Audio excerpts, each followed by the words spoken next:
నమస్తే, welcome to I news. నేను హిమ. చాలా కాలం నిరీక్షణ తరువాత బీజేపీకి కొత్త జాతీయ అధ్యక్షుడు ఖరారు అయ్యారు. ప్రస్తుతం వర్కింగ్ ప్రెసిడెంట్ గా వ్యవహరిస్తున్న నితిన్ నబీన్ కొత్త అధ్యక్షుడు కానున్నారు. బీహార్కు చెందిన నితిన్ అతి చిన్న వయస్సులోనే జాతీయ అధ్యక్షుడయ్యే అపూర్వ అవకాశం దక్కించుకోబోతున్నారు. అయితే అటు బీజేపీ ఇటు సంఘ్ పరివార్ అనేక దఫాలుగా తర్జన భర్జన పడిన తరువాతనే నితిన్ ను ఖరారు చేశారు. ఇంతకు మహా సీనియర్లను కాదని బీజేపీకి జాతీయ అధ్యక్షుడు అయ్యేంత ప్రత్యేకత నితిన్ లో ఏముంది? Let's watch the story. Bihar రాష్ట్రానికి చెందిన 45 ఏళ్ల వయస్సు ఎమ్మెల్యే నితిన్ నబీన్ బీజేపీ జాతీయ అధ్యక్షుడిగా కాబోతున్నారు.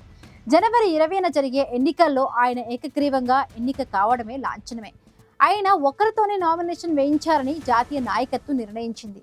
వాస్తవానికి ఈ పదవి కోసం బీజేపీలోని అనేక మంది సీనియర్లు పోటీ పడ్డారు. దక్షిణాది నుంచి కూడా కిషన్ రెడ్డి, పురంధరేశ్వరి, అన్నామలై లాంటి వారి పేర్లు వినిపించాయి. కానీ అందరికంటే చిన్నవాడైన నితిన్ వైపే బీజేపీ, ఆర్ఎస్ఎస్ మొగ్గు చూపాయి. నితిన్ ను ఈ అత్యున్నత పదవికి ఎంపిక చేయడానికి అనేక కారణాలు ఉన్నాయి. యువతను ఆకర్షించడమే ధ్యేయంగా నితిన్ ఎంపిక వెనుక దేశవ్యాప్తంగా యువతను ఆకర్షించడమే ప్రధాన లక్ష్యంగా కనిపిస్తోంది. గతంలో బీహార్ రాష్ట్రంలోనూ ఇతర రాష్ట్రాల్లోనూ యువజన సమ్మేళనాలు నిర్వహించిన రికార్డు ఉంది.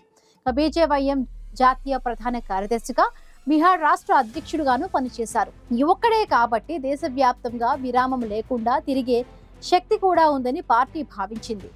కాషాయ వారసత్వం, క్రమశిక్షణ. నితిన్ నబీన్ తండ్రి నబీన్ కిషోర్ ప్రసాద్ కూడా బీహార్ రాజకీయాల్లో ఎమ్మెల్యేగా పనిచేశారు. ఆయన మరణానంతరం నితిన్ రాజకీయాల్లోకి వచ్చారు. రాజకీయాల్లోకి వచ్చిన నాటి నుండి నేటి వరకు పార్టీ పట్ల అత్యంత క్రమశిక్షణతో కార్యక్రమాలు నిర్వహించడం పార్టీ నాయకత్వాన్ని ఆకర్షించింది. మంత్రిగా, ఎమ్మెల్యేగా సమర్థత. బీహార్ రాష్ట్రంలో నితిన్ కుమార్ మంత్రివర్గంలో నితిన్ పలు శాఖలు నిర్వహించారు. బంకింపూర్ అసెంబ్లీ స్థానం నుంచి 5 సార్లు ఎమ్మెల్యేగా గెలిచారు. ప్రజా ప్రతినిధిగా సమర్థతను నిరూపించుకున్నారు. బీజేపీ సంస్థాగత నిర్మాణంలో నితిన్ సమర్థవంతంగా వ్యవహరిస్తారని బీజేపీ అధిష్టానం భావించింది. సిక్కిం, ఛత్తీస్గఢ్ రాష్ట్రాల ఇన్ఛార్జిగా వ్యవహరించి అక్కడ పార్టీని బలోపేతం చేశారు. బీహార్ ఎన్నికల్లో కూడా యువతను పార్టీ వైపు ఆకర్షించడంలో ప్రధాన పాత్ర పోషించారు. బూత్ స్థాయి నుండి పార్టీని బలోపేతం చేయడంలో మంచి పేరుంది.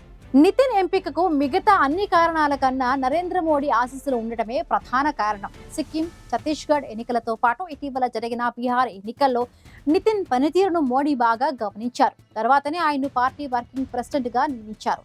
ఇప్పుడు ఏకంగా అధ్యక్షుణ్ణి చేస్తున్నారు.